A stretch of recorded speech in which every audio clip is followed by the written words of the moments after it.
ಆಕಾಶವಾಣಿ ಭಾರತದಮೃತ ಮಹೋತ್ಸವ. ಭಾರತ ಸ್ವಾತಂತ್ರ್ಯದ ಅಮೃತ ಮಹೋತ್ಸವದ ಸಂದರ್ಭದಲ್ಲಿ ವಿಶೇಷ ಸರಣಿ ಕಾರ್ಯಕ್ರಮ ಭಾರತದ ಅಮೃತ ಮಹೋತ್ಸವ.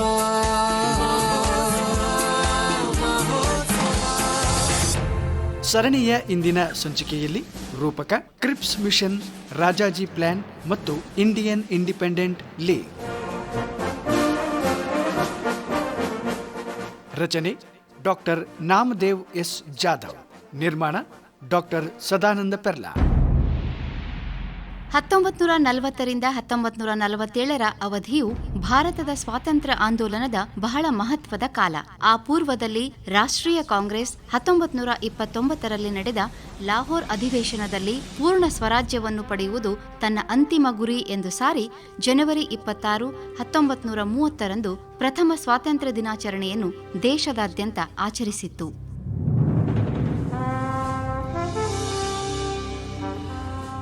1930ರಲ್ಲಿ ಮಹಾತ್ಮ ಗಾಂಧೀಜಿಯವರು ಉಪ್ಪಿನ ಸತ್ಯಾಗ್ರಹವನ್ನು ಆರಂಭಿಸಿದರ ಪರಿಣಾಮವಾಗಿ ಬ್ರಿಟಿಷ್ ಸರ್ಕಾರವು ಲಂಡನ್ನಿನಲ್ಲಿ 1930ರಿಂದ 32ರ ಮಧ್ಯೆ 3 ದುಂಡು ಮೇಜಿನ ಪರಿಷತ್ತನ್ನು ಏರ್ಪಡಿಸಿತ್ತು. 1935ರಲ್ಲಿ ಬ್ರಿಟಿಷ್ ಸರ್ಕಾರವು ಕಾಯ್ದೆಯನ್ನು ಜಾರಿಗೆ ತಂದು ಪ್ರಥಮ ಬಾರಿಗೆ 1937ರಲ್ಲಿ ಪ್ರಾಂತೀಯ ಚುನಾವಣೆ ನಡೆಸಿ ಭಾರತೀಯರಿಗೆ ಪ್ರಾಂತ್ಯಗಳಲ್ಲಿ ಸರ್ಕಾರ ರಚನೆಗೆ ಅವಕಾಶ ಮಾಡಿಕೊಟ್ಟಿತು. ಪ್ರಾಂತೀಯ ಸರ್ಕಾರಗಳು 1937ರಿಂದ 1939ರವರೆಗೆ 27 ತಿಂಗಳುಗಳ ಕಾಲ ಕಾರ್ಯನಿರ್ವಹಿಸಿದವು.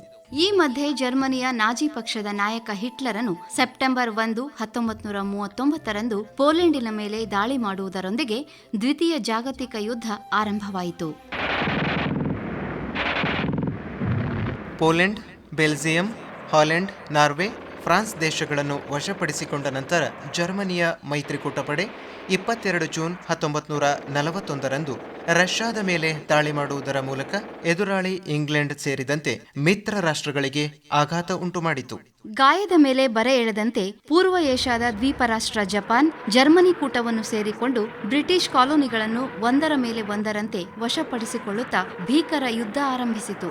ಅಷ್ಟೇ ಅಲ್ಲ, ಅಮೆರಿಕದ ಬಂದರುಗಳ ಮೇಲೆ ಬಾಂಬ್ ದಾಳಿ ಮಾಡಿ ಅಲೈಡ್ ರಾಷ್ಟ್ರಗಳ ನಿದ್ದೆ ಕೆಡಿಸಿತ್ತು.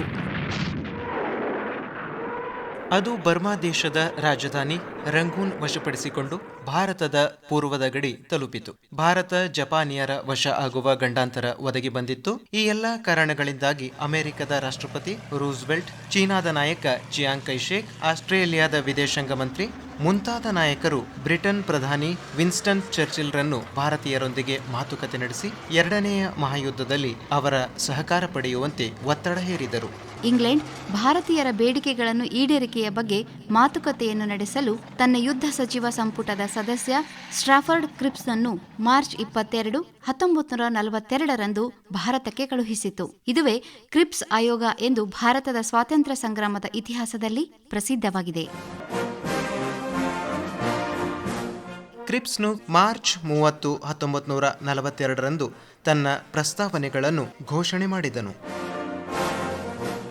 ಯುದ್ಧ ನಿಂತ ನಂತರ ಭಾರತದ ಒಕ್ಕೂಟವನ್ನು ರಚಿಸಲಾಗುವುದು. ಭಾರತದ ಒಕ್ಕೂಟಕ್ಕೆ ಬ್ರಿಟಿಷ್ ಕಾಮನ್ವೆಲ್ತ್ ಒಕ್ಕೂಟವನ್ನು ಸೇರುವ ಅಥವಾ ಅದರಿಂದ ಹೊರಗುಳಿಯುವ ಹಕ್ಕು ಹೊಂದಿರುತ್ತದೆ. ಒಕ್ಕೂಟದ ಆಂತರಿಕ ಮತ್ತು ವಿದೇಶಿ ವ್ಯವಹಾರಗಳಲ್ಲಿ ಬ್ರಿಟನ್ ಹಸ್ತಕ್ಷೇಪ ಮಾಡುವುದಿಲ್ಲ. ಯುದ್ಧ ನಿಂತ ನಂತರ ತಕ್ಷಣವೇ ಭಾರತಕ್ಕೆ ಹೊಸ ಸಂವಿಧಾನವನ್ನು ರಚಿಸುವ ಹೊಣೆಯನ್ನು ಭಾರತೀಯರಿಗೆ ವಹಿಸಿಕೊಡಲಾಗುವುದು. ಹಾಗೆ ರೂಪಿಸಲಾದ ಸಂವಿಧಾನವನ್ನು ಅನುಮೋದಿಸಲು ಮತ್ತು ಜಾರಿಗೆ ತರಲು ಬ್ರಿಟಿಷ್ ಸರ್ಕಾರದ 2 ಷರತ್ತುಗಳನ್ನು ಪೂರೈಸಬೇಕಾಗುತ್ತದೆ. ಈ ರೀತಿ ರಚನೆಗೊಂಡ ಸಂವಿಧಾನವನ್ನು ಯಾವುದೇ ಪ್ರಾಂತ್ಯ ಅಥವಾ ಪ್ರಾಂತ್ಯಗಳು ಒಪ್ಪಲು ಸಿದ್ಧವಿರದಿದ್ದಲ್ಲಿ ಅಂತಹ ಪ್ರಾಂತ್ಯ ಅಥವಾ ಪ್ರಾಂತ್ಯಗಳು ತಮ್ಮದೇ ಆದ ಪ್ರತ್ಯೇಕ ಸಂವಿಧಾನವನ್ನು ರಚಿಸಿಕೊಂಡು ಒಕ್ಕೂಟ ಸ್ಥಾನಮಾನವನ್ನು ಹೊಂದಲು ಅವಕಾಶ ಮಾಡಿಕೊಡಲಾಗುವುದು. ಬ್ರಿಟಿಷ್ ಸರ್ಕಾರದೊಂದಿಗೆ ನೇರವಾಗಿ ಮಾತುಕತೆ ನಡೆಸಬಹುದು. ಸಂವಿಧಾನ ರಚನಾ ಅಂಗವು ಪ್ರಾಂತೀಯ ಕೆಳಮನೆಯ ಶಾಸಕರ ಸಮಾನುಪಾತ ಪ್ರಾತಿನಿಧ್ಯ ಪದ್ಧತಿಯಿಂದ ರಚಿಸಲಾಗುವುದು. ಯುದ್ಧದ ಸಂದರ್ಭದಲ್ಲಿ ಭಾರತೀಯ ನಾಯಕರುಗಳು ವೈಸರಾಯಿ ಕಾರ್ಯಕಾರಿ ಮಂಡಳಿಗೆ ಸೇರಿಕೊಂಡು ಯುದ್ಧ ಖಾತೆ ಒಂದನ್ನು ಬಿಟ್ಟು ಉಳಿದೆಲ್ಲ ಖಾತೆ ಅಥವಾ ಆಡಳಿತ ವಿಭಾಗಗಳನ್ನು ನೋಡಿಕೊಳ್ಳುವುದು. ಜಾಗತಿಕ ಯುದ್ಧ ಮುಗಿಯುವವರೆಗೆ ಮತ್ತು ಹೊಸ ಸಂವಿಧಾನ ರಚನೆ ಆಗುವವರೆಗೆ ಭಾರತದ ರಕ್ಷಣಾ ಹೊಣೆಯನ್ನು ಬ್ರಿಟಿಷ್ ಸರ್ಕಾರವೇ ಹೊಂದಲಿದೆ. ಮುನ್ನಳ್ಳಿಯ ಸರ್ಕಾರಿ ಪ್ರಥಮ ದರ್ಜೆ ಕಾಲೇಜಿನ ಇತಿಹಾಸ ವಿಭಾಗದ ಮುಖ್ಯಸ್ಥರಾದ ಡಾಕ್ಟರ್ ಸಂಜೀವ್ ಕುಮಾರ್ ತಾಂಡ್ಲೆ ಅವರು ಕ್ರಿಪ್ಸ್ ಆಯೋಗದ ಬಗ್ಗೆ ಹೀಗೆ ಹೇಳುತ್ತಾರೆ.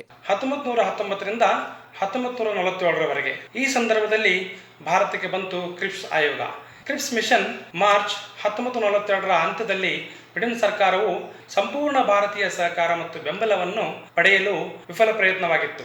ಈ ಕಾರ್ಯಾಚರಣೆ ನೇತೃತ್ವವನ್ನು ಹಿರಿಯ ಸಚಿವ ಸರ್ ಸ್ಟಾಫರ್ಡ್ ಕ್ರಿಪ್ಸ್ ವಹಿಸಿದ್ದರು. ಮಾತುಕತೆ ನಡೆಸಲು ಕ್ರಿಪ್ಸ್ ಅವರನ್ನು ಕಳಿಸಲಾಯಿತು. ಕ್ರಿಪ್ಸ್ ಅವರು ಭಾರತೀಯ ನಾಯಕರೊಂದಿಗೆ ಸ್ವತಃ ಸಿದ್ಧಪಡಿಸಿದ ಪ್ರಸ್ತಾಪಗಳನ್ನು ಚರ್ಚಿಸಿದರು. ಕಾಂಗ್ರೆಸ್ ಅವರ ಪ್ರಸ್ತಾಪಗಳನ್ನು ತಿರಸ್ಕರಿಸಿತ್ತು. ಇದಕ್ಕೆ ಪ್ರತಿಯಾಗಿ ಬ್ರಿಟಿಷರು ಪ್ರಾಯೋಗಿಕವಾಗಿ ಇಡೀ ಕಾಂಗ್ರೆಸ್ ನಾಯಕತ್ವವನ್ನು ಯುದ್ಧದ ಅವಧಿಗೆ ಬಂಧಿಸಿದರು. ಭವಿಷ್ಯದ ಒಕ್ಕೂಟದಿಂದ ಹೊರಗುಳಿಯುವ ಹಕ್ಕನ್ನು ಕ್ರಿಪ್ಸ್ ನೀಡಿದ ಜಿನ್ನಾ ಮತ್ತು ಮುಸ್ಲಿಮರು ಯುದ್ಧದ ಪ್ರಯತ್ನವನ್ನು ಬೆಂಬಲಿಸಿದರು ಮತ್ತು ಬ್ರಿಟಿಷ್ ದೃಷ್ಟಿಯಲ್ಲಿ ಸ್ಥಾನಮಾನವನ್ನು ಪಡೆದರು. ಎರಡನೇ ಮಹಾಯುದ್ಧವು 1939ರಲ್ಲಿ ಪ್ರಾರಂಭವಾಯಿತು ಮತ್ತು ವೈಸರಾಯಿ ಲಿನಿಥೋ ಅವರು ಭಾರತೀಯ ಜನರ ಒಪ್ಪಿಗೆ ಇಲ್ಲದ ಭಾರತವನ್ನು ಯುದ್ಧದ ಪಕ್ಷವೆಂದು ಘೋಷಿಸಿದರು. ಇದರಿಂದ ಕುಪಿತಗೊಂಡ ಭಾರತೀಯ ನಾಯಕರು ತೀವ್ರ ಬಂಡಾಯ ನಡೆಸಿದರು. ಯುದ್ಧಕ್ಕೆ ಭಾರತದ ಬೆಂಬಲವನ್ನು ಪಡೆಯುವುದು ಬ್ರಿಟನ್ಗೆ ನಿರ್ಣಾಯಕವಾಗಿತ್ತು. ಚಕ್ರವರ್ತಿ ರಾಜಗೋಪಾಲಾಚಾರಿಯಂತಹ ಇತರರು ಬ್ರಿಟಿಷರಿಗೆ ಅಲಿವ್ ಶಾಖೆಯನ್ನು ನೀಡಬೇಕೆಂದು ಪ್ರತಿಪಾದಿಸಿದರು. ಯುದ್ಧದ ನಂತರ ಸ್ವಾತಂತ್ರ್ಯದೊಂದಿಗೆ ಈ ಸೂಚಕವು ಪ್ರತಿಸ್ಪರ್ಧಿಯಾಗಬಹುದೆಂದು ಭರವಸೆಯಲ್ಲಿ ಈ ನಿರ್ಣಾಯಕ ಸಮಯದಲ್ಲಿ ಅವರನ್ನು ಬೆಂಬಲಿಸಿದರು. ಪ್ರಮುಖ ನಾಯಕರಾದ ಮಹಾತ್ಮ ಗಾಂಧಿಯವರು ಯುದ್ಧದಲ್ಲಿ ಭಾರತೀಯ ಪಾಲ್ಗೊಳ್ಳುವಿಕೆಯನ್ನು ವಿರೋಧಿಸಿದರು. ಅವರು ಯುದ್ಧವನ್ನು ನೈತಿಕವಾಗಿ ಅನುಮತಿಸುವುದಿಲ್ಲ ಮತ್ತು ಬ್ರಿಟಿಷ್ ಉದ್ದೇಶಗಳನ್ನು ಸಹ ಶಂಕಿಸಿದರು. ಆದರೆ ರಾಜಗೋಪಾಲಾಚಾರಿ ಸರ್ದಾರ್ ವಲ್ಲಭಾಯ್ ಪಟೇಲ್ ಅವರ ಬೆಂಬಲರೊಂದಿಗೆ ಮೌಲಾನಾ ಆಜಾದ್ ಮತ್ತು ಜವಾಹರ್ಲಾಲ್ ನೆಹರು ಕ್ರಿಪ್ಸ್ ಅವರೊಂದಿಗೆ ಮಾತುಕತೆ ನಡೆಸಿದರು ಮತ್ತು ತಕ್ಷಣದ ಸರ್ಕಾರದ ಮತ್ತು ಅಂತಿಮವಾಗಿ ಸ್ವಾತಂತ್ರ್ಯಕ್ಕೆ ಪ್ರತಿಯಾಗಿ ಸಂಪೂರ್ಣ ಬೆಂಬಲವನ್ನು ನೀಡಿದರು. ಯುದ್ಧದ ಸಮಯದಲ್ಲಿ ಬ್ರಿಟಿಷರು ಮುಸಲ್ಮಾನರ ಬೆಂಬಲವನ್ನು ಪಡೆಯಲು ಆಸಕ್ತಿಯಿಂದ ಪ್ರಯತ್ನಿಸಿದರು. ಯುದ್ಧಾನಂತರದ ಭಾರತಕ್ಕೆ ಸೇರಲು ಯಾವುದೇ ಪ್ರಾಂತವನ್ನು ಒತ್ತಾಯಿಸಿದಳು ಎಂಬ ಷರತ್ತನ್ನು ಸೇರಿಸಿದರು. ಮುಸ್ಲಿಂ ಲೀಗಿನ ನಾಯಕ ಜಿನ್ನಾ ಪ್ರತ್ಯೇಕ ಮುಸ್ಲಿಂ ರಾಷ್ಟ್ರವಾದ ಪಾಕಿಸ್ತಾನಕ್ಕೆ ಒತ್ತಾಯಿಸುತ್ತಾ ಅವರ ಪ್ಯಾನ್ ಇಂಡಿಯನ್ ಸಹಕಾರ ಮತ್ತು ತಕ್ಷಣ ಸ್ವತಂತ್ರಕ್ಕಾಗಿ ಕಾಂಗ್ರೆಸ್ನ ಕರೆಗಳನ್ನು ವಿರೋಧಿಸಿದರು. ಮಾರ್ಚ್ 22, 1942ರಂದು ದೆಹಲಿಗೆ ಬಂದ ನಂತರ ಕ್ರಿಪ್ಸ್ ವೈಸರಾಯ್ ಅವರನ್ನು ಭೇಟಿಯಾದರು.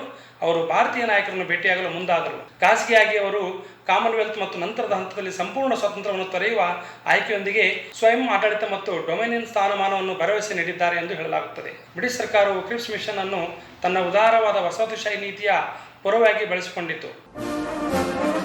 ಕಾಂಗ್ರೆಸ್ 1929ರ ಲಾಹೋರ್ ಕಾಂಗ್ರೆಸ್ ಅಧಿವೇಶನದಲ್ಲಿ ಪೂರ್ಣ ಸ್ವಾತಂತ್ರ್ಯವನ್ನು ಪಡೆಯುವುದು ತನ್ನ ಗುರಿಯೆಂದು ಸಾರಿತ್ತು. ಆದರೆ ಬ್ರಿಟಿಷ್ ಸರ್ಕಾರ ಕ್ರಿಪ್ಸ್ ಆಯೋಗದ ಮೂಲಕ 1929ರ ಪೂರ್ವದ ಬೇಡಿಕೆಯ ಡೊಮಿನಿಯನ್ ಸ್ಥಾನ ಈಗ ನೀಡುವುದಾಗಿ ಹೇಳುತ್ತಿರುವುದು ಹಾಸ್ಯಾಸ್ಪದವಾಗಿದೆ. ಕಾಂಗ್ರೆಸ್ಗೆ ಬೇಕಾಗಿರುವುದು ಪೂರ್ಣ ಸ್ವಾತಂತ್ರ್ಯವೇ ಹೊರತು ಡೊಮಿನಿಯನ್ ಸ್ಥಾನವಲ್ಲ. ಅಲ್ಲದೆ ಪ್ರಾಂತೀಯ ಸರ್ಕಾರಗಳಿಗೆ ಒಕ್ಕೂಟದಿಂದ ಹೊರಗುಳಿಯುವ ಸ್ವಾತಂತ್ರ್ಯ ಭವಿಷ್ಯತ್ತಿನ ಭಾರತದ ರಾಷ್ಟ್ರದ ಏಕತೆಗೆ ಧಕ್ಕೆ ತರಲಿದೆ. ಆದ್ದರಿಂದಲೇ ಗಾಂಧೀಜಿಯವರು ಕ್ರಿಪ್ಸ್ ಸಲಹೆಗಳನ್ನು ದಿವಾಳಿಯಾಗುತ್ತಿರುವ ಬ್ಯಾಂಕಿಗೆ ಭಾವಿ ದಿನಾಂಕದ ಚೆಕ್ ಕೊಟ್ಟಂತೆ ಇದು ಎಂದು ತಿರಸ್ಕರಿಸಿದರು. ಮೊಹಮ್ಮದ್ ಅಲಿ ನೇತೃತ್ವದ ಮುಸ್ಲಿಂ ಲೀಗ್ ಮುಂದೆ ಹೇಳುವ ಕಾರಣಗಳಿಂದ ಕ್ರಿಪ್ಸ್ ಸಲಹೆಗಳನ್ನು ತಿರಸ್ಕರಿಸಿತ್ತು. ಪ್ರತ್ಯೇಕ ಪಾಕಿಸ್ತಾನದ ರಚನೆಯ ಬಗ್ಗೆ ಚಕಾರ ಎತ್ತದಿರುವುದು ಮತ್ತು ಮಧ್ಯಂತರ ಸರ್ಕಾರದಲ್ಲಿ ಕಾಂಗ್ರೆಸ್ ಮತ್ತು ಮುಸ್ಲಿಂ ಲೀಗಿನ 50-50ರ ಅನುಪಾತದ ಪ್ರಾತಿನಿಧ್ಯ ಒಳಗೊಳ್ಳದೇ ಇರುವುದು. ಸಿಖ್ಖರು ಕೂಡ ಕ್ರಿಪ್ಸ್ನ ನಡೆಗೆ ಆತಂಕಗೊಂಡರು. ಮುಸ್ಲಿಂ ಲೀಗ್ನ ಬಗ್ಗೆ ಸಹಾನುಭೂತಿ ಹೊಂದಿರುವ ಆಂಗ್ಲ ಸರ್ಕಾರ ಒಂದು ವೇಳೆ ಅದರ ಬೇಡಿಕೆಯಾದ ಪಾಕಿಸ್ತಾನ ಪ್ರತ್ಯೇಕ ರಾಷ್ಟ್ರದ ರಚನೆಗೆ ಸಹಮತ ವ್ಯಕ್ತಪಡಿಸಿದ್ದಲ್ಲಿ ಸಿಖ್ಖರು ಮುಸ್ಲಿಂ ಲೀಗಿನ ಅಧೀನಕ್ಕೆ ಒಳಪಡಬೇಕಾಗುವ ಭಯದಿಂದ ಕ್ರಿಪ್ಸ್ ಸಲಹೆಗಳನ್ನು ತಿರಸ್ಕರಿಸಿದರು. ಹಿಂದೂ ಮಹಾಸಭಾ ಕೂಡ ಕ್ರಿಪ್ಸ್ನ ಸಲಹೆ ಬಗ್ಗೆ ತಮ್ಮದೇ ಆದ ನಿರ್ಧಾರ ವ್ಯಕ್ತಪಡಿಸಿದರು. ಕ್ರಿಪ್ಸ್ ಸಲಹೆಗಳು ಅಖಂಡ ಭಾರತದ ನಿರ್ಮಾಣಕ್ಕೆ ಮಾರಕವಾಗಲಿದೆ ಎಂದು ತಿರಸ್ಕರಿಸಿದರು. ದಲಿತರು, ಆಂಗ್ಲೋ ಇಂಡಿಯನ್ನರು ತಮ್ಮ ರಕ್ಷಣೆಯ ಬಗ್ಗೆ ಹೆಚ್ಚಿನ ಭರವಸೆಗಳು ಒಳಗೊಂಡಿಲ್ಲ ಎಂದು ತಿರಸ್ಕರಿಸಿದರು. ಇಷ್ಟೆಲ್ಲ ನ್ಯೂನತೆಗಳ ಜೊತೆಗೆ ಬ್ರಿಟನ್ ಪ್ರಧಾನಿ ವಿನ್ಸ್ಟನ್ ಚರ್ಚಿಲ್, ಬ್ರಿಟಿಷ್ ಭಾರತದ ಕಾರ್ಯದರ್ಶಿ ಅಮೇರಿ, ವೈಸ್ರಾಯ್ ಲಿನ್ಲಿತ್ಗೋ, ಸೇನಾಧಿಪತಿ ವೊವೆಲ್ ಮೊದಲಾದವರು ಕ್ರಿಪ್ಸ್ನ ಪ್ರತಿಯೊಂದು ಪ್ರಯತ್ನದಲ್ಲಿ ಅಡ್ಡಿಪಡಿಸಿದರು. ಕಾರಣ ಅವರಿಗೆ ಭಾರತವನ್ನು ಭಾರತೀಯರಿಗೆ ಸುಲಭವಾಗಿ ಬಿಟ್ಟುಕೊಡುವ ಮನಸ್ಸಿರಲಿಲ್ಲ.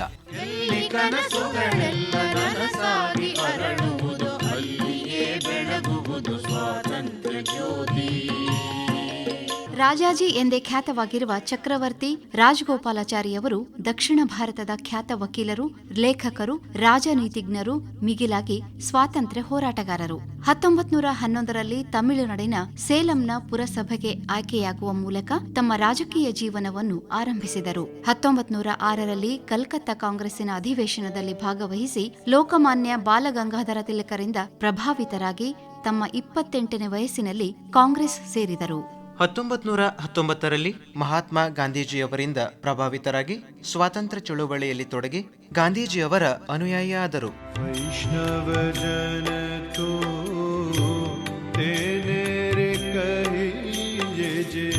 ಇವರನ್ನು ಗಾಂಧೀಜಿಯವರ ಉತ್ತರಾಧಿಕಾರಿ ಎಂದು ಜನ ನಂಬಿದರು. ಮಹಾತ್ಮರು ಇವರನ್ನು ತಮ್ಮ ಅಂತಃಪ್ರಜ್ಞೆ ರಕ್ಷಕ, ಕೀಪರ್ ಆಫ್ ಮೈ ಕಾನ್ಷಿಯಸ್ನೆಸ್ ಎಂದು ಕರೆದರು. 1920ರಿಂದ 22ರಲ್ಲಿ ಗಾಂಧೀಜಿಯವರು ಆರಂಭಿಸಿದ ಅಸಹಕಾರ ಆಂದೋಲನದಲ್ಲಿ ಭಾಗವಹಿಸಿ ಜೈಲು ಸೇರಿದರು. 1937ರಿಂದ 1939ರವರೆಗೆ ಮಡ್ರಾಸಿನ ಮುಖ್ಯಮಂತ್ರಿಗಳಾಗಿ ದಕ್ಷ ಆಡಳಿತಗಾರ ಎಂದು ಖ್ಯಾತಿ ಪಡೆದರು. 1942ರಲ್ಲಿ ಗಾಂಧೀಜಿಯವರು ಆರಂಭಿಸಿದ ಬ್ರಿಟಿಷರೇ ಭಾರತ ಬಿಟ್ಟು ತೊಲಗಿ ಚಳುವಳಿಯು ಭಾರತದ ಹಿತಾಸಕ್ತಿಗೆ ಮಾರಕವಾಗಲಿದೆ ಎಂದು ಭಿನ್ನ ನಿಲುವು ತಳೆದರು. ಕಾರಣ, ದ್ವಿತೀಯ ಯುದ್ಧದಲ್ಲಿ ಬ್ರಿಟಿಷರಿಗೆ ಬೆಂಬಲ ನೀಡದಿದ್ದಲ್ಲಿ ಭಾರತ ಜಪಾನ್ ಮತ್ತು ಜರ್ಮನಿಯ ಆಕ್ರಮಣಗಳಿಗೆ ಒಳಗಾಗಲಿದೆ ಎಂದು ಅವರ ನಿಲುವಾಗಿತ್ತು. ಇತ್ತ ಭಾರತದಲ್ಲಿ ಕ್ರಿಪ್ಸ್ ಆಯೋಗದ ವೈಫಲ್ಯ, ಕ್ವಿಟ್ ಇಂಡಿಯಾ ಚಳುವಳಿ ಇತ್ಯಾದಿ ಕಾರಣಗಳಿಂದ ಆಂಗ್ಲರು ಭಾರತದಲ್ಲಿ ತಮ್ಮ ಉಳಿಗಾಲವಿಲ್ಲ ಎಂದು ಅರಿತು ಕಾಂಗ್ರೆಸ್ ಹಾಗೂ ಮುಸ್ಲಿಂ ಲೀಗಿನ ಬೇಡಿಕೆ ಮತ್ತು ಅಧಿಕಾರದ ಹಸ್ತಾಂತರದ ಬಗ್ಗೆ ಮಂತ್ರಾಲೋಚನೆಯಲ್ಲಿ ತೊಡಗಿದರು. 1906ರಲ್ಲಿ ಆಂಗ್ಲರು ಕಾಂಗ್ರೆಸ್ಗೆ ಪ್ರತಿಸ್ಪರ್ಧಿಯನ್ನಾಗಿ ಮಾಡಿ ಪ್ರತಿಯೊಂದು ಹಂತದಲ್ಲೂ ಅದಕ್ಕೆ ವಿರೋಧಿಸಲು ಮುಸ್ಲಿಂ ಲೀಗಿನ ಸ್ಥಾಪನೆಗೆ ಕಾರಣರಾದರು. 1913ರಲ್ಲಿ ಮೊಹಮ್ಮದ್ ಅಲಿ ಜಿನ್ನಾ ಲೀಗಿನ ಸದಸ್ಯರಾದರು. 1928ರಲ್ಲಿ ಮೋತಿಲಾಲ್ ನೆಹರು ಅವರ ವರದಿಗೆ ವಿರುದ್ಧವಾಗಿ ತಮ್ಮ 14 ಅಂಶಗಳ ಕಾರ್ಯಕ್ರಮಗಳನ್ನು ಈಡೇರಿಕೆಗಾಗಿ ಮುಂದಿಟ್ಟರು. 1939ರಲ್ಲಿ ಪ್ರಾಂತೀಯ ಕಾಂಗ್ರೆಸ್ ಸರ್ಕಾರಗಳು ರಾಜೀನಾಮೆ ನೀಡಿದಾಗ ಮುಸ್ಲಿಂ ಲೀಗ್ ಮುಕ್ತಿ ದಿವಸ್ ಎಂದು ಆಚರಿಸಿತು. ಮಾರ್ಚ್ 23, 1940ರ ಲೀಗಿನ ಲಾಹೋರ್ ಅಧಿವೇಶನದಲ್ಲಿ ಜಿನ್ನಾ ದ್ವಿರಾಷ್ಟ್ರ ಸಿದ್ಧಾಂತವನ್ನು ಮಂಡಿಸಿದರು. 1942ರಲ್ಲಿ ಮಹಾತ್ಮ ಗಾಂಧೀಜಿಯವರು ಭಾರತ ಬಿಟ್ಟು ತೊಲಗಿ ಚಳುವಳಿ ಆರಂಭಿಸಿದಾಗ ಜಿನ್ನಾ ವಿಭಜಿಸಿ ಮತ್ತು ಹೊರಡಿ ಎಂದು ಕರೆ ನೀಡಿದರು. ಹೀಗೆ ಜಿನ್ನಾ ನೇತೃತ್ವದ ಮುಸ್ಲಿಂ ಲೀಗ್ ಭಾರತದ ವಿಭಜನೆಗೆ ಯಾವೆಲ್ಲ ಸಾಧ್ಯತೆಗಳಿವೆಯೋ ಅವೆಲ್ಲವನ್ನು ಬಳಸಿಕೊಳ್ಳಲು ತೊಡಗಿತು. ಉಭಯ ಪಕ್ಷಗಳಲ್ಲಿನ ಅಂತರವನ್ನು ಕಡಿಮೆ ಮಾಡಲು ರಾಜಾಜಿಯವರು 1944ರಲ್ಲಿ ಮುಂದಾದರು. ಇದಕ್ಕೆ ರಾಜಾಜಿ ಸೂತ್ರ ಅಥವಾ ರಾಜಾಜಿ ಪ್ಲಾನ್ ಎಂದು ಕರೆಯಲಾಗಿದೆ. ರಾಜಾಜಿ ಪ್ಲಾನ್ ಈ ಮುಂದಿನಂತಿತ್ತು. ಮುಸ್ಲಿಂ ಲೀಗ್ ತನ್ನ ದ್ವಿರಾಷ್ಟ್ರ ಸಿದ್ಧಾಂತವನ್ನು ಬದಿಗಿತ್ತು ಪೂರ್ಣ ಸ್ವರಾಜ್ಯವನ್ನು ಪಡೆಯಲು ಕಾಂಗ್ರೆಸ್ಸಿಗೆ ಸಹಕಾರ ನೀಡುವುದು, ಪೂರ್ಣ ಸ್ವರಾಜ್ಯ ಅಥವಾ ಸ್ವಾತಂತ್ರ್ಯವನ್ನು ಪಡೆಯುವವರೆಗೂ ತಾತ್ಕಾಲಿಕ ಸರ್ಕಾರ ರಚನೆಗೆ ಸಹಕರಿಸುವುದು, ದ್ವಿತೀಯ ಮಹಾಯುದ್ಧ ನಿಂತ ನಂತರ ಭಾರತ ಉತ್ತರ, ಪಶ್ಚಿಮ ಮತ್ತು ಪೂರ್ವದಲ್ಲಿನ ಮುಸ್ಲಿಂ ಪ್ರಾಬಲ್ಯದ ಜಿಲ್ಲೆಗಳ ಗಡಿಗಳನ್ನು ಗುರುತಿಸಲು ಆಯೋಗವೊಂದನ್ನು ನೇಮಿಸಲಾಗುವುದು ಮತ್ತು ಅಲ್ಲಿನ ಮುಸ್ಲಿಂ ನಿವಾಸಿಗಳು ಪ್ರತ್ಯೇಕ ರಾಜ್ಯ ರಚನೆ ಬಯಸುತ್ತಾರೋ ಅಥವಾ ಇಲ್ಲವೋ ಎಂಬುದನ್ನು ತಿಳಿಯಲು ಜನಮತ ಪಡೆಯುವುದು, ಪ್ರತ್ಯೇಕ ರಾಜ್ಯ ಬಯಸಿದರೆ ಜಂಟಿ ಒಕ್ಕೂಟವನ್ನು ರಚಿಸಿ ರಕ್ಷಣೆ, ವಿದೇಶಾಂಗ, ವಾಣಿಜ್ಯ ಮತ್ತು ಸಂಪರ್ಕ ವಿಷಯಗಳನ್ನು ಜಂಟಿಯಾಗಿ ನಿರ್ವಹಿಸುವುದು. ಈ ಎಲ್ಲ ಬೇಡಿಕೆಗಳನ್ನು ಭಾರತ ಸ್ವಾತಂತ್ರ್ಯವನ್ನು ಪಡೆದ ನಂತರವಷ್ಟೇ ಜಾರಿಗೆ ಬರುವುದು. ಈ ವಿಷಯಗಳ ಅನ್ವಯ ಗಾಂಧೀಜಿ ಮತ್ತು ಜಿನ್ನಾರವರು ಮಾತುಕತೆ ನಡೆಸುವುದು. ರಾಜಾಜಿಯವರ ಈ ಸೂತ್ರಗಳ ಅನ್ವಯ ಜಿನ್ನಾ ಮತ್ತು ಗಾಂಧೀಜಿಯವರ ಮಧ್ಯೆ ಮಾತುಕತೆ ಸೆಪ್ಟೆಂಬರ್ 27, 1944ರಂದು ಆರಂಭವಾಯಿತು. ಜಿನ್ನಾರು ತಮ್ಮ ದ್ವಿರಾಷ್ಟ್ರ ಸಿದ್ಧಾಂತದ ಬೇಡಿಕೆಯಿಂದ ಒಂದಿಂಚೂ ಹಿಂದೆ ಸರಿಯಲಿಲ್ಲ. ಆದರೆ ಗಾಂಧೀಜಿಯವರು ಅದಕ್ಕೆ ಒಪ್ಪಲಿಲ್ಲ. ಭಾರತವು ಸ್ವಾತಂತ್ರ್ಯ ಗಳಿಸಿದ ನಂತರ ಪ್ರತ್ಯೇಕ ಮುಸ್ಲಿಂ ರಾಜ್ಯವನ್ನು ಸ್ಥಾಪಿಸಬಹುದೆಂದು ಗಾಂಧೀಜಿ ಹೇಳಿದರೆ ಜಿನ್ನಾ ಈಗಲೇ ಇದೇ ಮಾತುಕತೆಯಲ್ಲಿ ಪೂರ್ಣಗೊಳಿಸಬೇಕು ಎಂದರು. ಒಂದು ಪ್ರತ್ಯೇಕ ಒಪ್ಪಂದವನ್ನು ಮಾಡಿಕೊಂಡು ಉತ್ತಮ ರೀತಿಯ ಆಡಳಿತವನ್ನು ನಡೆಸುವುದಕ್ಕಾಗಿ ವಿದೇಶಾಂಗ, ರಕ್ಷಣೆ, ಸಂಪರ್ಕ ಮಾಧ್ಯಮ, ವ್ಯಾಪಾರ ಮುಂತಾದ ವಿಷಯಗಳನ್ನು ನೋಡಿಕೊಳ್ಳುವಂತೆ ಅವಕಾಶ ಮಾಡಿಕೊಳ್ಳಲು ಗಾಂಧೀಜಿ ಸೂಚಿಸಿದರೆ ಜಿನ್ನಾ ಇವೆಲ್ಲವೂ ರಾಜ್ಯದ ಜೀವವಿದ್ದಂತೆ, ಆದುದರಿಂದ ಇವುಗಳನ್ನು ಬೇರೊಂದು ಸರ್ಕಾರ ಅಥವಾ ಪ್ರಮುಖ ಅಂಗಸಂಸ್ಥೆಗೆ ಕೊಡುವುದನ್ನು ವಿರೋಧಿಸಿದರು. ಗಾಂಧಿ ಮತ್ತು ಜಿನ್ನಾರವರ ಮಾತುಕತೆಗಳು ಈ ಎರಡು ಧರ್ಮೀಯರನ್ನು ಹತ್ತಿರ ತರಲಿಲ್ಲ. ಬದಲಾಗಿ ಅದರಿಂದ 2 ಪ್ರಮುಖ ಪರಿಣಾಮಗಳು ಹೊರಬಂದವು. ಮೊದಲನೆಯದಾಗಿ ಜಿನ್ನಾ ಅವರ ಅಂತಸ್ತು ಎತ್ತರಕ್ಕೆ ಏರಿತು ಹಾಗೂ ಮುಸ್ಲಿಂ ಲೀಗಿಗೆ ವಿಶೇಷ ಶಕ್ತಿ ಬಂದಿತು. ಎರಡನೆಯದಾಗಿ ಭಾರತೀಯ ಸಮಸ್ಯೆಯನ್ನು ಹಿಂದೂಗಳು ಹಾಗೂ ಮುಸ್ಲಿಮರ ನಡುವಣ ಸಂಧಾನದಿಂದ ತೀರ್ಮಾನ ಮಾಡುವುದು ಸಾಧ್ಯವಿಲ್ಲವೆಂಬುದು ವೈಸ್ರಾಯ್ಗೆ ಮನದಟ್ಟಾಯಿತು. ಮತ್ತೊಂದೆಡೆ ಭಾರತವನ್ನು ಭಾಗ ಮಾಡುವ ವಿಷಯದಲ್ಲಿ ಜಿನ್ನಾರೊಡನೆ ಮಾತುಕತೆಗೆ ಗಾಂಧೀಜಿಯವರು ಒಪ್ಪಿಕೊಂಡಿದ್ದು ಭಾರತದಲ್ಲಿ ಕೋಲಾಹಲವನ್ನು ಉಂಟುಮಾಡಿತು. ಪಂಜಾಬಿನ ಸಿಖ್ ಅಲ್ಪಸಂಖ್ಯಾತರು, ಬಂಗಾಳದ ಹಿಂದೂಗಳು ಸೇರಿದಂತೆ ಅನೇಕರು ಕೋಪಗೊಂಡರು. ವಿ.ಡಿ. ಸಾವರ್ಕರ್ ಅವರು ತಮಗೆ ಇಷ್ಟ ಬಂದವರಿಗೆ ದಾನವಾಗಿ ಕೊಟ್ಟು ಬಿಡಲು ಭಾರತದ ಪ್ರಾಂತಗಳು ಗಾಂಧೀಜಿ ಮತ್ತು ರಾಜಾಜಿಯವರ ಖಾಸಗಿ ಆಸ್ತಿಯಲ್ಲ ಎಂದು ಕಟುವಾಗಿ ಟೀಕಿಸಿದರು. ಜಿನ್ನಾರವರು ಸಿಆರ್ ಸೂತ್ರ ಅಂಧಕಾರದಿಂದ ಕೂಡಿದ್ದು, ತಿರುಳಿಲ್ಲದ್ದು, ಊನವಾದದ್ದು, ಕತ್ತರಿಸಲಾಗದ್ದು ಹಾಗೂ ಜೀರ್ಣವಾದದ್ದು ಎಂದು ಹೇಳಿ ತಿರಸ್ಕರಿಸಿದರು. ಮೈಸೂರಿನ ಪ್ರಥಮ ದರ್ಜೆ ಕಾಲೇಜಿನ ಇತಿಹಾಸ ವಿಭಾಗದ ಹಿರಿಯ ಸಹಾಯಕ ಪ್ರೊಫೆಸರ್ ಡಾಕ್ಟರ್ ನಾಗವೇಣಿ ಟಿ ಅವರು ರಾಜಾಜಿ ಪ್ಲಾನ್ ಬಗ್ಗೆ ಹೇಳಿದ್ದಿಷ್ಟು. ಭಾರತ ಸ್ವಾತಂತ್ರ್ಯ ಗಳಿಸಲು ನಡೆಸಿದ ಹೋರಾಟ ಮತ್ತು ಚಳುವಳಿ ಸುದೀರ್ಘವಾದುದು. ದೇಶ ಮುಕ್ತಿಯೇನೋ ಪಡೆಯಿತು, ಆದರೆ ತನ್ನ ಬಹುಮುಖ್ಯವಾದ ಭಾಗವನ್ನು ಕಳೆದುಕೊಂಡಿತು.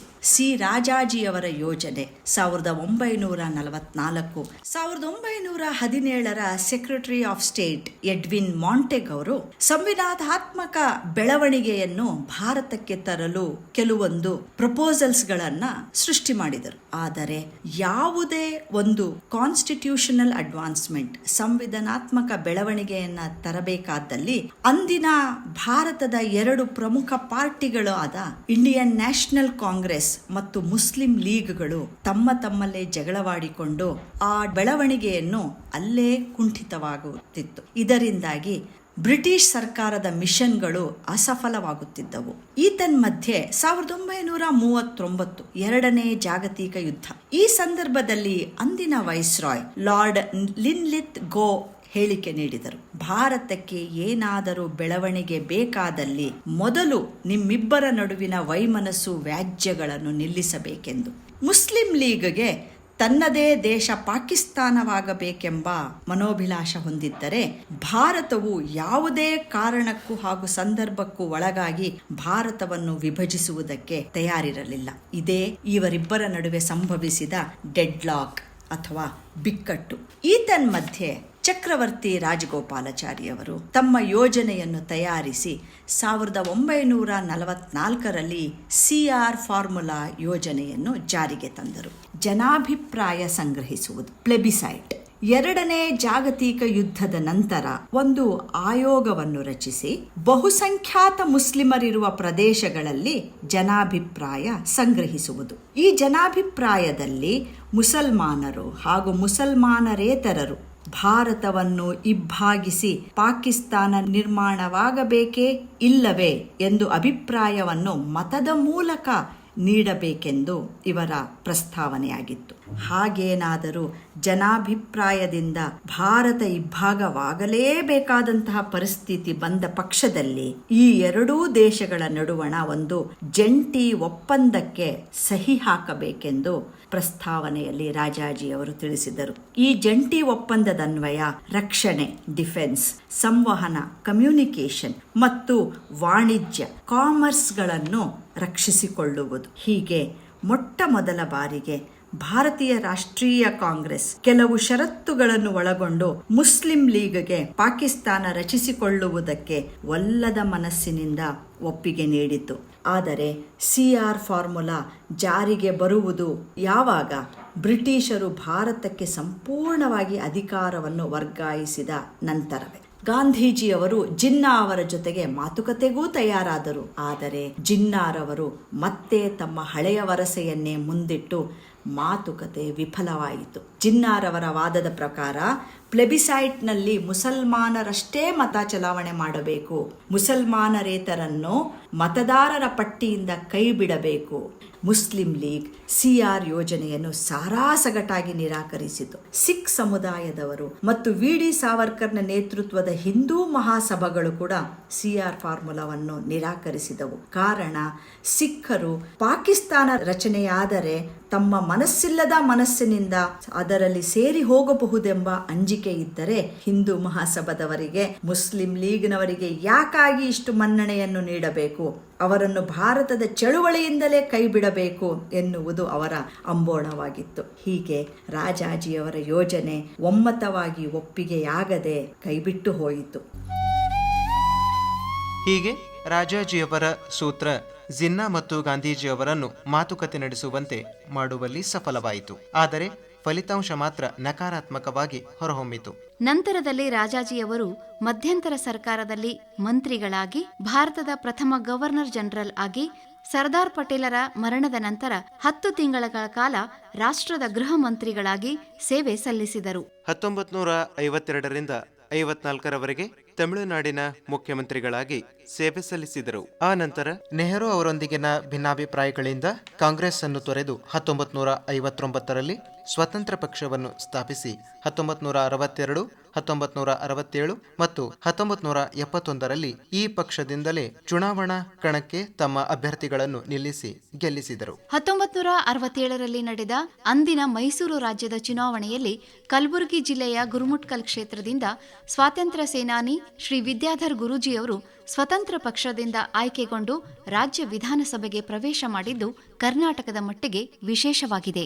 ರಾಜಾಜಿಯವರಿಗೆ 1954ರಲ್ಲಿ ಭಾರತ ರತ್ನ ಅತ್ಯುನ್ನತ ನಾಗರಿಕ ಪ್ರಶಸ್ತಿಯನ್ನು ನೀಡಿ ಗೌರವಿಸಿತು. ಹೀಗೆ ಕ್ರಿಪ್ಸ್ ಆಯೋಗ, ಇಂಡಿಯನ್ ಇಂಡಿಪೆಂಡೆನ್ಸ್ ಲೀಗ್ ಮತ್ತು ರಾಜಾಜಿ ಪ್ಲಾನ್ ಈ 3 ಘಟನೆಗಳು ಭಾರತದ ಸ್ವಾತಂತ್ರ್ಯ ಸಂಗ್ರಾಮದ ಸಂದರ್ಭದಲ್ಲಿ ವಿಶೇಷ ಗಮನ ಸೆಳೆದಿವೆ. ಬ್ರಿಟಿಷ್ ವೈಸರಾಯ್ ಲಾರ್ಡ್ ಕರ್ಜನನು ಹಿಂದೂ ಮುಸ್ಲಿಮರಲ್ಲಿನ ಏಕತೆಯನ್ನು ಒಡೆಯಲು ಅಖಂಡ ಬಂಗಾಲವನ್ನು 1905ರಲ್ಲಿ ವಿಭಜನೆ ಮಾಡಿ ವಿಶೇಷವಾಗಿ ಬಂಗಾಲಿ ಜನತೆಗೆ ಆಘಾತವನ್ನು ಉಂಟುಮಾಡಿದನು. ಕರ್ಜನನ ಈ ನೀಚ ಕೃತ್ಯವನ್ನು ಖಂಡಿಸಲು ಬಂಗಾಲದಲ್ಲಿ ಯುಗಾಂತರ ಎಂಬ ಕ್ರಾಂತಿಕಾರಿ ಸಂಘಟನೆ ಹುಟ್ಟಿಕೊಂಡಿತ್ತು. ಅಲ್ಲಿ ಸ್ವದೇಶಿ, ಸ್ವಭಾಷಾ ಮತ್ತು ಬಹಿಷ್ಕಾರ ಚಳುವಳಿ ಬಲಗೊಂಡು ಬ್ರಿಟಿಷರು ಹೌಹಾರುವಂತೆ ಮಾಡಿತ್ತು. ಇಂತಹ ಸನ್ನಿವೇಶದಿಂದ ಪಾರಾಗಲು ಮತ್ತು ಬಂಗಾಲಿಗರನ್ನು ಸಮಾಧಾನಪಡಿಸಲು ಬ್ರಿಟಿಷರು 1911ರಲ್ಲಿ ಬಂಗಾಲ ವಿಭಜನೆಯನ್ನು ರದ್ದುಪಡಿಸಿ ರಾಜಧಾನಿಯನ್ನು ಕೋಲ್ಕತ್ತಾದಿಂದ ದೆಹಲಿಗೆ ವರ್ಗಾಯಿಸಿದರು. ಬಂಗಾಲಿ ಕ್ರಾಂತಿಕಾರಿಗಳು ಸ್ವಾಮಿ ವಿವೇಕಾನಂದರ ವಿರೋಚಿತ ನುಡಿಗಳು, ಬಂಕಿಮಚಂದ್ರರ ವಂದೇ ಮಾತರಂ ಗೀತೆಯಿಂದ ಪ್ರಭಾವಿತರಾಗಿ ಬ್ರಿಟಿಷ್ ಸಾಮ್ರಾಜ್ಯಶಾಹಿಯನ್ನು ಸಶಸ್ತ್ರ ಬಲದಿಂದಲೇ ಅಳಿಸಬೇಕೆಂದು ಕಾರ್ಯಪ್ರವೃತ್ತರಾದರು. ಇಂಥವರ ಸಾಲಿನಲ್ಲಿ ಸೇರಿದವರು ಮಹಾನ್ ಕ್ರಾಂತಿಕಾರಿ, ಕರ್ಮಠ ಸೇನಾನಿ ಮತ್ತು ಅಪ್ಪಟ ದೇಶಪ್ರೇಮಿ ರಾಸ್ ಬಿಹಾರಿ ಬೋಸರು. ಭಾರತೀಯ ಕ್ರಾಂತಿಕಾರಿಗಳ ಮನೋಬಲವನ್ನು ಕುಗ್ಗಿಸುವ ಉದ್ದೇಶದಿಂದ ವಾಯ್ಸ್ರಾಯ್ ಲಾರ್ಡ್ ಹಾರ್ಡಿಂಜನು ಡಿಸೆಂಬರ್ 23, 1912ರಲ್ಲಿ ದೆಹಲಿಯಲ್ಲಿ ವೈಭವೋಪೇತ ದರ್ಬಾರು ನಡೆಸಿ ಭವ್ಯ ಮೆರವಣಿಗೆಯ ಮೂಲಕ ತನ್ನ ಶಕ್ತಿಯ ಪ್ರದರ್ಶನಕ್ಕೆ ಮುಂದಾದನು. ಇದೇ ಸೂಕ್ತ ಸಂಧಿ ಎಂದು ಅರಿತ ರಾಸ್ ಬಿಹಾರಿ ಬೋಸರು ತಮ್ಮ ಸಹಪಾಠಿಗಳ ಜೊತೆ ಸೇರಿ ಚಾಂದನಿ ಚೌಕ್ ಬಳಿ ವೈಸರಾಯ್ ಮೇಲೆ ಬಾಂಬ್ ಹಾಕಿದರು. ಇದರಲ್ಲಿ ಹಾರ್ಡಿಂಜ್ ಕೂದಲೆಳೆಯ ಅಂತರದಲ್ಲಿ ಪಾರಾದರು. ಈ ಘಟನೆಗೆ ಕಾರಣರಾದ ರಾಸ್ ಬಿಹಾರಿ ಬೋಸರನ್ನು ಹಿಡಿದುಕೊಟ್ಟವರಿಗೆ 7,500 ರೂಪಾಯಿ ಬಹುಮಾನವನ್ನು ಬ್ರಿಟಿಷರು ಘೋಷಣೆ ಮಾಡಿದರು. ತನ್ನ ದಸ್ತಗಿರಿ ಖಚಿತ ಎಂದು ಮನವರಿಕೆ ಮಾಡಿಕೊಂಡ ರಾಸ್ ಬಿಹಾರಿ ಬೋಸರು ಇದರಿಂದ ತಪ್ಪಿಸಿಕೊಳ್ಳಲು ಮತ್ತು ಕ್ರಾಂತಿ ಚಟುವಟಿಕೆಗಳನ್ನು ಮುಂದುವರಿಸಲು ಜಪಾನಿಗೆ ವೇಷ ಮತ್ತು ಹೆಸರನ್ನು ಬದಲಿಸಿ ಹೋದರು. ಇವರನ್ನು ತಮಗೆ ಒಪ್ಪಿಸಲು ಜಪಾನಿನ ಮೇಲೆ ಬ್ರಿಟಿಷರು ಒತ್ತಡ ಹಾಕತೊಡಗಿದರು. ಆಗ ರಾಸ್ ಬಿಹಾರಿ ಬೋಸರು ಜಪಾನಿನ ನಾಗರಿಕತ್ವವನ್ನು ಪಡೆಯುವ ಉದ್ದೇಶದಿಂದ ಜಪಾನಿ ಸ್ತ್ರೀಯನ್ನು ಮದುವೆ ಮಾಡಿಕೊಂಡರು. ಜನವರಿ 26, 1930ರಂದು ಪ್ರಥಮ ಬಾರಿಗೆ ಅಲ್ಲಿ ಭಾರತದ ಸ್ವಾತಂತ್ರ್ಯ ದಿನಾಚರಣೆಯನ್ನು ಆಚರಿಸಿ ತ್ರಿವರ್ಣ ಧ್ವಜವನ್ನು ಹಾರಿಸಿ ರಾಷ್ಟ್ರಗೀತೆಯನ್ನು ಹಾಡಿದರು. ಅರ್ಥಾತ್ ಸ್ವತಂತ್ರ ಭಾರತದ ಒಕ್ಕೂಟವನ್ನು ಸ್ಥಾಪಿಸಿದರು. ಈ ಒಕ್ಕೂಟದ ಗುರಿ ಭಾರತಕ್ಕೆ ಬಹುಬೇಗ ಸಂಪೂರ್ಣ ಸ್ವಾತಂತ್ರ್ಯವನ್ನು ಪಡೆಯುವುದಾಗಿತ್ತು. ಈ ಸಂದರ್ಭದಲ್ಲಿ ಕ್ಯಾಪ್ಟನ್ ಮೋಹನ್ ಸಿಂಗರ ಹೆಸರು ಉಲ್ಲೇಖಿಸದೇ ಇರಲು ಸಾಧ್ಯವಿಲ್ಲ. ಇವರು ಬ್ರಿಟಿಷ್ ಸೇನೆ ಪರ ಜಪಾನಿಯರ ವಿರುದ್ಧ 2ನೇ ಮಹಾಯುದ್ಧದಲ್ಲಿ ಸೋತು ಜಪಾನಿಯರಿಗೆ ಶರಣಾದವರು. ಗ್ಯಾನಿ ಪ್ರೀತಮ್ ಸಿಂಗ್ ಮತ್ತು ಜಪಾನಿ ಸೇನೆಯ ಅಧಿಕಾರಿ ಮೇಜರ್ ಪ್ಯೂಜಿಹಾರಾ ಇವರ ಮನವೊಲಿಕೆಯ ಫಲವಾಗಿ 40,000 ಭಾರತೀಯ ಸೈನಿಕರ ಜೊತೆ ಬ್ಯಾಂಕಾಕ್ ಸಮ್ಮೇಳನದಲ್ಲಿ ಭಾಗವಹಿಸಿದ್ದರು. ಬ್ಯಾಂಕಾಕ್ ಸಭೆಯಲ್ಲಿ ಮಹತ್ವದ ನಿರ್ಣಯಗಳನ್ನು ಕೈಗೊಳ್ಳಲಾಯಿತು. ಪೂರ್ವ ಏಷ್ಯಾದಲ್ಲಿ ವಾಸಿಸುತ್ತಿರುವ ಭಾರತೀಯ ನಾಗರಿಕರು, ಭಾರತೀಯ ಸೈನಿಕರು ಲೀಗಿನ ಅಧೀನದಲ್ಲಿ ಸ್ಥಾಪನೆಯಾಗುತ್ತಿರುವ ಆಜಾದ್ ಹಿಂದ್ ಫೌಜ್ ಅಥವಾ ಆರ್ಮಿ ಆಫ್ ಲಿಬರೇಷನ್ ದಾಸ್ಯ ವಿಮೋಚನಾ ಸೈನ್ಯದಲ್ಲಿ ಸೇರಿಕೊಳ್ಳುವುದು. ಈ ಸೇನೆಗೆ ಕ್ಯಾಪ್ಟನ್ ಮೋಹನ್ ಸಿಂಗರು ದಂಡನಾಯಕರಾಗುತ್ತಾರೆ. ಈ ಕಾರ್ಯದಲ್ಲಿ ಜಪಾನ್ ಸರ್ಕಾರದ ಸಹಾಯ ಬೇಕೆಂದಾಗ ಕೋರುವುದು. ಈ ಸೇನೆಯು ಭಾರತೀಯ ಅಧಿಕಾರಿಗಳ ಆಜ್ಞೆಗಳಿಗೆ ಒಳಪಟ್ಟಿರುತ್ತದೆ. ಭಾರತದ ದಾಸ್ಯ ವಿಮೋಚನೆಗಾಗಿ ಮಾತ್ರ ಯುದ್ಧ ಮಾಡುವುದು, ಸ್ವಾತಂತ್ರ್ಯ ಹೋರಾಟಕ್ಕೆ ಸಂಬಂಧಿಸಿದಂತೆ ಮಾಡಬೇಕಾದ ಅವಶ್ಯಕ ಕೆಲಸಗಳನ್ನು ಮುನ್ನಡೆಸಲು ಮತ್ತು ಯುದ್ಧ ನಿರ್ವಹಣೆಗಾಗಿ ಒಂದು ಕ್ರಿಯಾ ಸಮಿತಿಯನ್ನು ರಚಿಸುವುದು. ಲೀಗಿನ ನಿರ್ಣಯಗಳಂತೆ ಸೆಪ್ಟೆಂಬರ್ 1, 1942ರಂದು ಭಾರತದ ರಾಷ್ಟ್ರೀಯ ಸೇನೆ ಐಎನ್ಎ ಅರ್ಥಾತ್ ಆಜಾದ್ ಹಿಂದ್ ಫೌಜನ್ನು ವಿದ್ಯುಕ್ತವಾಗಿ ಸ್ಥಾಪಿಸಲಾಯಿತು. ಐಎನ್ಎ ಸೈನಿಕರಲ್ಲಿ ಭಾರತದ ಬಗ್ಗೆ ಅಭಿಮಾನ ಮತ್ತು ಹೆಮ್ಮೆ ಪಡುವಂತಹ ಮನೋಭಾವನೆಗಳನ್ನು ಬೆಳೆಸಲು ಭಾರತದ ಗತವೈಭವ ಸಾರುವ ಭವ್ಯ ದಿವ್ಯ ಸಂಸ್ಕೃತಿ, ಇತಿಹಾಸ ಮತ್ತು ರಾಷ್ಟ್ರಭಕ್ತಿ ಮತ್ತು ರಾಷ್ಟ್ರಪ್ರೇಮವನ್ನು ಸಾರಬಲ್ಲ ಗೀತೆಗಳನ್ನು ರಚಿಸಿ ಹಾಡಲಾಯಿತು.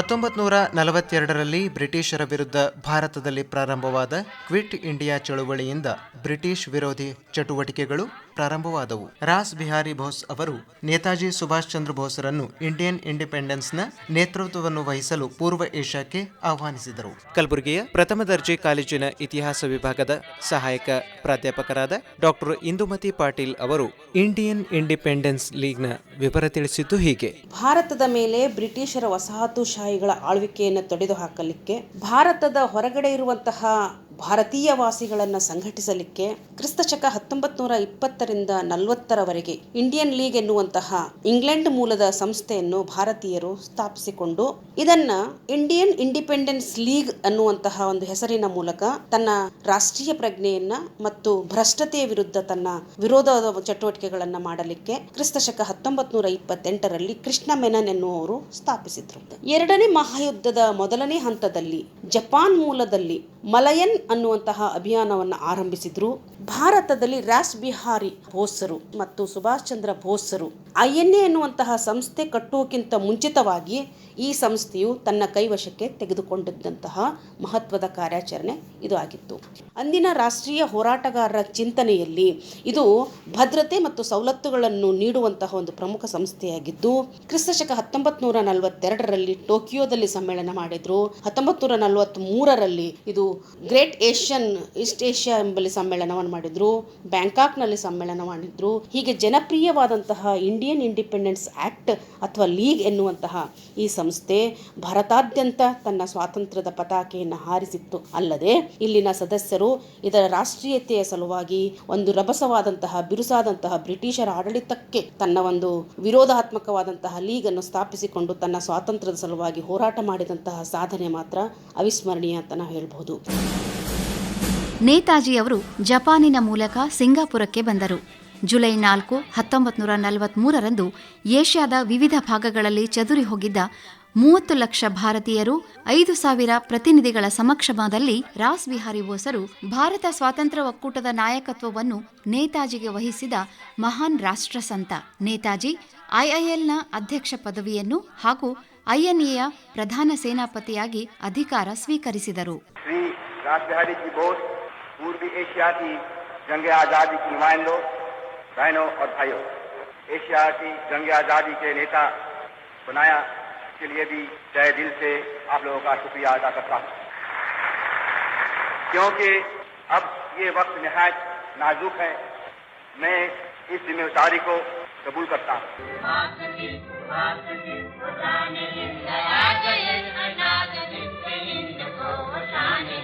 ನಂತರ ಅಕ್ಟೋಬರ್ 21ರಂದು ಸಿಂಗಾಪುರದ ಕ್ಯಾಥೆ ಸಭಾಂಗಣದಲ್ಲಿ ತಾತ್ಕಾಲಿಕ ಸ್ವತಂತ್ರ ಭಾರತದ ಸರ್ಕಾರವನ್ನು ರಚಿಸಿದರು. ಅದಕ್ಕೆ ಆಜಾದ್ ಹಿಂದ್ ಸರ್ಕಾರ ಎಂದು ಹೆಸರಿಟ್ಟರು. ಈ ಸರ್ಕಾರಕ್ಕೆ 11 ರಾಷ್ಟ್ರಗಳು ಮಾನ್ಯತೆ ನೀಡಿದವು.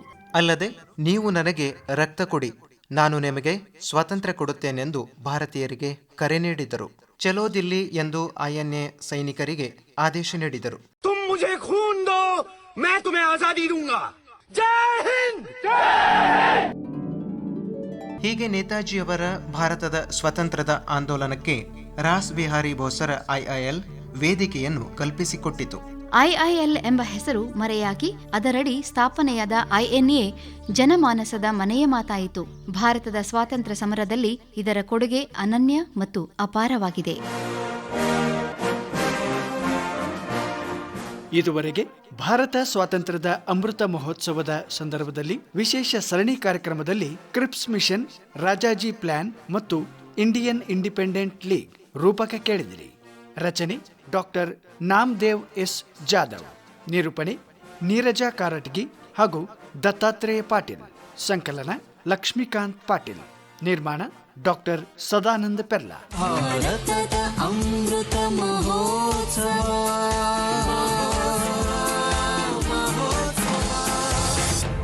ಕಲಬುರಗಿ ಆಕಾಶವಾಣಿ ಕೇಂದ್ರದಲ್ಲಿ ಸಿದ್ಧಪಡಿಸಲಾದ ಈ ರೂಪಕ ರಾಜ್ಯದ ಎಲ್ಲ ಆಕಾಶವಾಣಿ ಕೇಂದ್ರಗಳಿಂದ ಏಕಕಾಲಕ್ಕೆ ಪ್ರಸಾರವಾಯಿತು.